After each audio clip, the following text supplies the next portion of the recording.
बिस्मिल्लाहिर्रहमानिर्रहीम। I am Ali Raza and welcome to LLB study. आज हम इंट्रोडक्शन टू लीगल सिस्टम का जो टॉपिक पढ़ने जा रहे हैं वो है legal system and sources of legal system. ये काफ़ी इम्पोर्टेंट है और तकरीबन हर दफ़ा ही पेपर में आया होता है। अब सबसे पहले हम पढ़ेंगे लीगल सिस्टम क्या होता है, फिर हम सोर्सेज ऑफ लीगल सिस्टम देखेंगे। लीगल सिस्टम क्या होता है? लीगल सिस्टम समझने से पहले हमें पता होना चाहिए लॉ क्या होता है, जो कि हम ऑलरेडी पढ़ चुके हैं। लॉ ऐसे सम रूल्स एंड रेगुलेशंस, ऐसे कुछ रूल्स एंड रेगुलेशंस होते हैं जो एक मुल्क अपने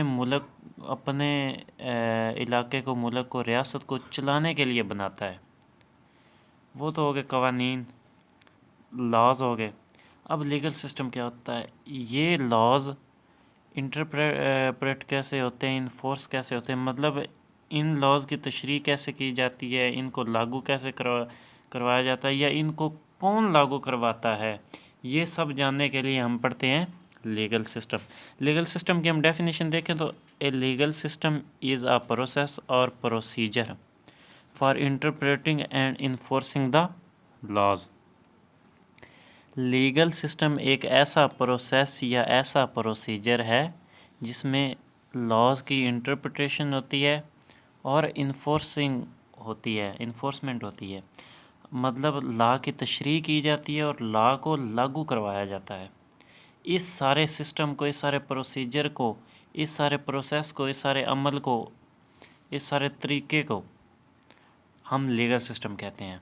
जब हम इसकी एक और डेफिनेशन आप देखते हैं, the set of laws of country, एक किसी भी मुल्क के जो तमाम तर कवानीन हैं, एंड द वेज इन विच, और जिस रास्ते में, जिस तरह, जिस तरीके से, विच दे आर इंटरप्रेटेड, और जिस तरीके से इनकी मतलब इनको बयान किया जाता है, तशरीह की जाती, इनको फिर लागू करवाया जाता है, मतलब इन्फोर्स्ड करवाया जाता है। इस सारे तरीके को, इस सारे अमल को हम लीगल सिस्टम कहते हैं। उम्मीद है कि आपको लीगल सिस्टम की तो समझ आ गई होगी। अब हम पढ़ते हैं सोर्सेज ऑफ लीगल सिस्टम। जब हम लीगल सिस्टम में लॉज को इम्प्लीमेंटेशन और इन्फोर्सिंग की बात कर रहे हैं, लॉज को, तो फिर जो लॉज के सोर्सेज होंगे, जो लॉज के ज़राए होंगे, जहाँ से लॉज बनते हैं, निकल रहे हैं, तो वही फिर लीगल सिस्टम के भी सोर्सेज होंगे। वहाँ से, जहाँ से लॉ बनता है, जहाँ से लॉ बनाया जाता है, वहीं से लीगल सिस्टम भी बनाया जाएगा, साफ ज़ाहिर है। तो सोर्सेज, जो ज़राए हैं लीगल सिस्टम के, वो there are two kinds of sources, दो मेन लीगल सिस्टम के सोर्सेज हैं। अब हम देखेंगे कि कौन कौन से हैं। फर्स्ट वन इज़ फॉर्मल और legal sources and second one is non legal sources, जिन्हें हम नॉन फॉर्मल भी कहते हैं। अब नॉन लीगल को हम इलीगल नहीं कह सकते, लीगल एंड इलीगल, इलीगल और नॉन लीगल बिल्कुल दो डिफरेंट वर्ड्स हैं। सो legal sources and non legal sources. अब हम इनको पढ़ते हैं कि कौन कौन से लीगल सोर्सेज हैं, कौन कौन से ऐसे सोर्सेज हैं जो लीगल में आते हैं, जिनसे लीगल सिस्टम बनता है, और कौन कौन से नॉन लीगल सोर्सेज हैं जिनसे लीगल सिस्टम मिलके बनता है। अब हम बात करते हैं लीगल सोर्सेज की। लीगल सोर्सेज चार मेन लीगल सोर्सेज हैं: constitution, legislation, precedents, agreements and conventions. अब हम इनको डिटेल में देख लेते हैं कि ये जो चार लीगल सोर्सेज हैं, इनकी डिटेल क्या है, ये हैं क्या। कॉन्स्टिट्यूशन क्या होता है, लेजिस्लेशन क्या है, प्रेसिडेंट्स क्या है, एग्रीमेंट्स या कन्वेंशंस क्या हैं। अब हम इनको डिटेल में देखते हैं। फर्स्ट वन जो है कॉन्स्टिट्यूशन। कॉन्स्टिट्यूशन लीगल सोर्स कैसे है? अब लीगल सोर्सेज की पहचान की हम बात करें तो लीगल सोर्सेज असल में अथॉरिटेटिव सोर्सेज होते हैं, जिनको बनाने वाले भी कोई ना कोई पीछे अथॉरिटी मौजूद होती है, और जिन पर अमल दरामद करवाने वाली भी, इन्फोर्समेंट करवाने वाली भी एक अथॉरिटी मौजूद होती है। तो वो होते हैं लीगल सोर्सेज। जो कॉन्स्टिट्यूशन है ना, ये ऐसे कवानीन, ऐसे बेसिक फंडामेंटल मतलब रूल्स होते हैं, रूल्स एंड रेगुलेशंस होते हैं, जो एक मुल्क के अंदर एक आइन बना होता है, कॉन्स्टिट्यूशन बना होता है, और उन्हें कुछ लोगों ने मिलके बनाया होता है और उसके ज़रिए ही वो मुल्क चल रहा होता है। A constitution is set of fundamental ground rules setting out the powers of different branches of government and how these entities operate and interrelate. It has basic principles such as fundamental freedom rights. अब जो constitution होता है ना, यही government को power देता है और गवर्नमेंट के मुख्तलिफ ब्रांचेस को पावर देता है, और यही बयान करता है किसके पास कौन सी पावर होगी और कौन सा फ़ैसला किस तरह होगा और एक मुल्क किस तरह चलेगा। इन्हें अब बनाने वाली भी एक अथॉरिटी होती है और इस पे अमल दरामद करवाने वाले भी एक फ़ोर्स होती है, एक अथॉरिटी होती है। अब कॉन्स्टिट्यूशन ऑफ पाकिस्तान 1973 इसके मुताबिक आज भी पाकिस्तान चल रहा है। ये एक लीगल सोर्स है, ये अथॉरिटेटिव है, इसके पीछे अथॉरिटीज़ हैं बनाने वाली भी और अमल दरामद करवाने वाली भी। सेकंड वन है लेजिस्लेशन, जो लीगल सोर्स है, फॉर्मल सोर्स है लीगल सिस्टम का। The term legislation is derived from the Latin word legis meaning regulations and Latin which means making. अब लेजिस्लेशन हम वैसे तो पहले भी पढ़ चुके हैं, लेकिन लेजिस्लेशन किसे कहते हैं?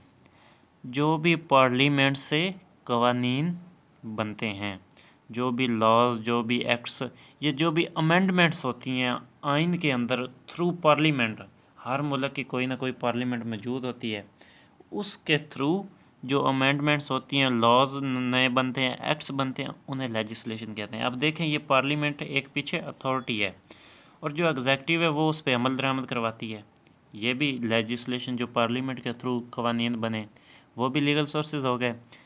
इसकी दो टाइप्स हैं, सुप्रीम लेजिस्लेशन, सबऑर्डिनेट लेजिस्लेशन। अब सुप्रीम लेजिस्लेशन होती है जो डायरेक्ट एक पार्लियामेंट कवानीन पास करें या कोई भी कानून पास करें, वो हो गया सुप्रीम लेजिस्लेशन। और जो सबऑर्डिनेट लेजिस्लेशन होती है कि जो पार्लियामेंट है वो किसी भी अदारे को अपनी पावर्स दे दे कि आप कॉन्स्टिट्यूशन के अंदर रहते हुए कवानीन बना सकते हैं। जैसे एक नादरा हो गया या रेलवे सिस्टम या वापडा हो गया, कोई भी अदारा है, उन्हें पार्लियामेंट ये इख्तियार दे दे कि आप अपने कवानीन कॉन्स्टिट्यूशन के अंदर रहते हुए बना सकते हैं, तो सबऑर्डिनेट लेजिस्लेशन हो गया। It is framed by parliament in the form of new laws acts ETC। मतलब ये जो लेजिस्लेशन है इसमें पार्लियामेंट के थ्रू नए एक्ट्स और लॉज बनते हैं, अमेंडमेंट्स भी इसी में लेजिस्लेशन में शामिल है। तो अब हम बात करते हैं थर्ड वन की। थर्ड वन है प्रेसिडेंट, मतलब केस लॉज। अब प्रेसिडेंट क्या होता है? फ़र्ज़ करें कोई एक ऐसा केस किसी जज के पास आ जाता है जिसका कॉन्स्टिट्यूशन के मुताबिक कोई हल नहीं मिल रहा, तो फिर जो जज है वो अपनी जजमेंट्स अपनी वैसे समझ बूझ के मुताबिक एक जजमेंट देगा, एक फ़ैसला देगा। वो बाकी लोअर्स कोर्ट्स के लिए एक मिसाल बन जाएगी और लोअर्स कोर्ट को वो फ़ैसला मानना ज़रूरी होगा उसी तरह के सेम केसेस में। Precedents means adhering and relying on earlier decision made by the courts. If a high court, अगर high court decides on a particular case and a similar situation comes to the lower court, फ़र्ज़ करें एक high court किसी भी एक फ़ैसले में किसी भी एक केस में फ़ैसला करती है, तो उसी तरह का सेम केस लोअर कोर्ट में आ जाता है। The lower court will treat the case, lower court भी उसी तरह बर्ताव करेगी, सलूक करेगी, अलाइक उसी तरह हाई कोर्ट की तरह, and pass the judgement same as done by the high court, और उसी तरह जजमेंट देगी, उसी तरह फैसला करेगी जिस तरह कि हाई कोर्ट ने किया है। This is because the high court has set a president, ये इस वजह से कि हाई कोर्ट ने लोअर कोर्ट के लिए एक नज़ीर, एक मिसाल, एक प्रेसिडेंट, एक केस लॉ सेट कर दिया है लोअर कोर्ट के लिए, and lower courts are bound to follow it, और वो मजबूर हो जाएगी, वो बाउंड हो जाएगी उसे मानने के लिए। ये भी एक लीगल सोर्स है। उसके बाद फोर्थ वन है कन्वेंशंस, एग्रीमेंट्स, ट्रीटीज़, कुछ भी कह सकते हैं आप इसे। जैसा कि हम जानते हैं दुनिया तरक्की की राह पे गामज़न है, ग्लोबलाइजेशन का दौर है, हर एक बंदा, मुल्क तो दूर, हर एक बंदा दूसरे मुल्क के बंदे के साथ कांटेक्ट में है। तो इस सिलसिले में कुछ इंटरनेशनल रूल्स भी बनाने पड़े, कुछ लोगों को अपनी ज़रूरियात के लिए दूसरे ममालिक के साथ मुआहदे भी करने पड़े और कुछ आपस में मुआहदे करने पड़े। ये सब जो हैं ये भी लीगल सोर्सेज में शामिल है लीगल सिस्टम के। तो with the emergence of globalisation there was an increased need for world countries to interact with one and other, कि दुनिया के लोगों को ज़रूरत पड़ी कि वो एक दूसरे के साथ राब्ते में रहें। This means that there is a requirement for world countries to be bound by a single set of laws. Such laws are made by way of treaties, agreements, etc, and these are harmonised by UN। अब जो United Nations के अंदर ममालिक जो भी countries शामिल हैं वो बाउंड हैं कि जो भी यूनाइटेड नेशन कवानीन बनाएगी उसको माने। यूनाइटेड नेशन एक काफ़ी सारे ममालिक का अदारा है, वो जो भी कवानीन, जो भी एग्रीमेंट करते हैं उस पर सभी ममालिक को जो उसमें शामिल है अमल करना पड़ता है। और उसके बाद अगर हम इसके एग्जांपल देखें कन्वेंशंस, एग्रीमेंट्स की, तो जैसे चाइना ने पाकिस्तान के साथ एक एग्रीमेंट किया है कि वो इधर इन्वेस्ट करेंगे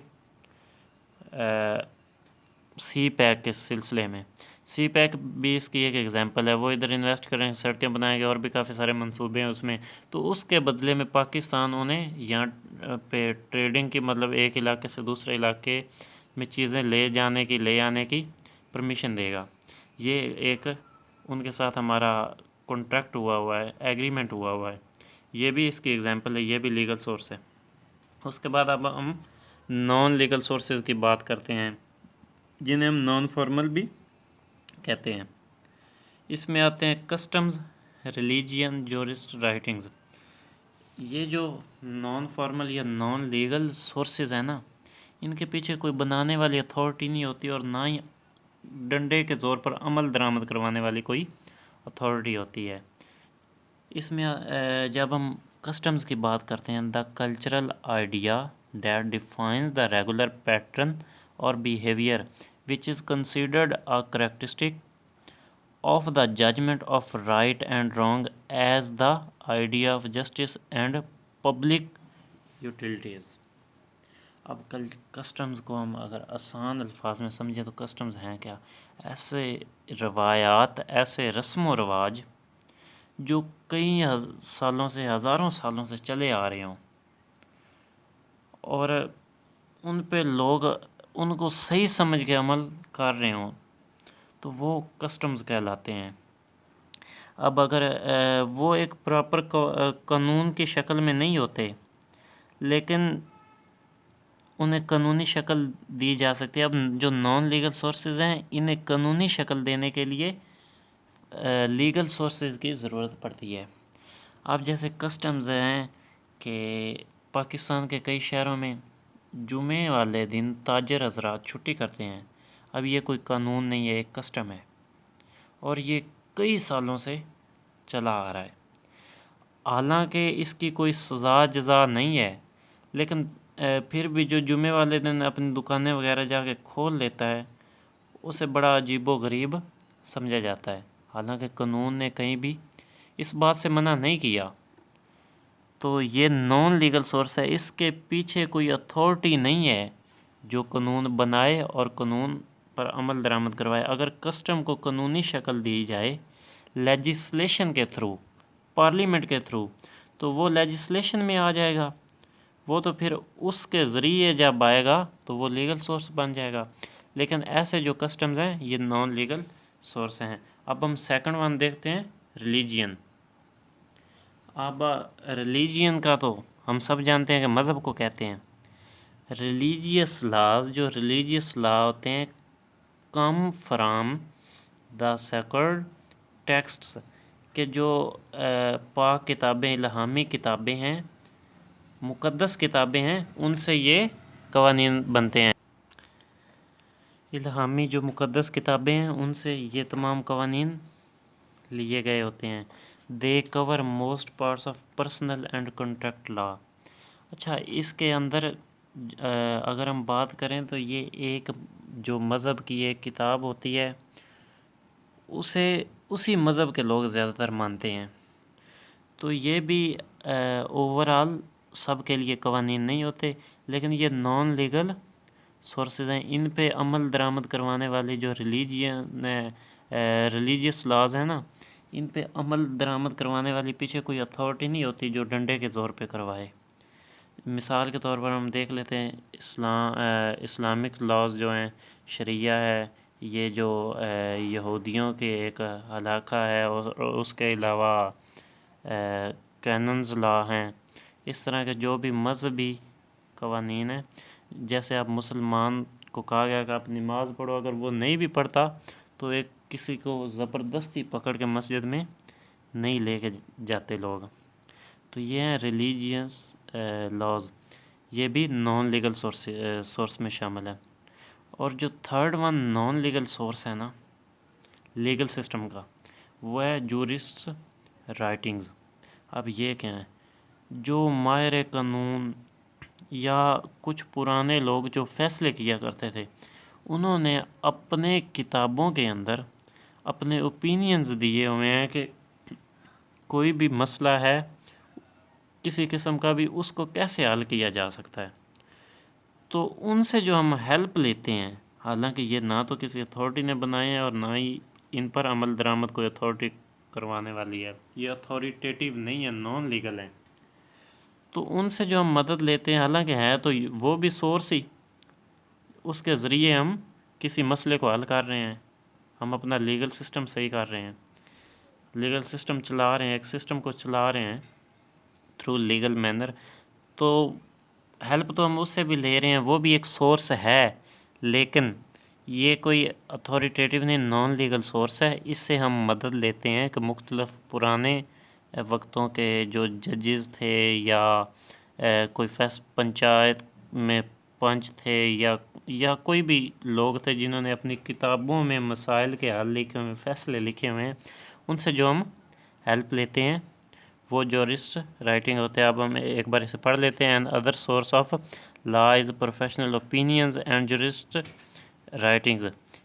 it mainly comprises of obiter dicta of judges, writing of legal professionals and other thinkers and scholars. So ये जो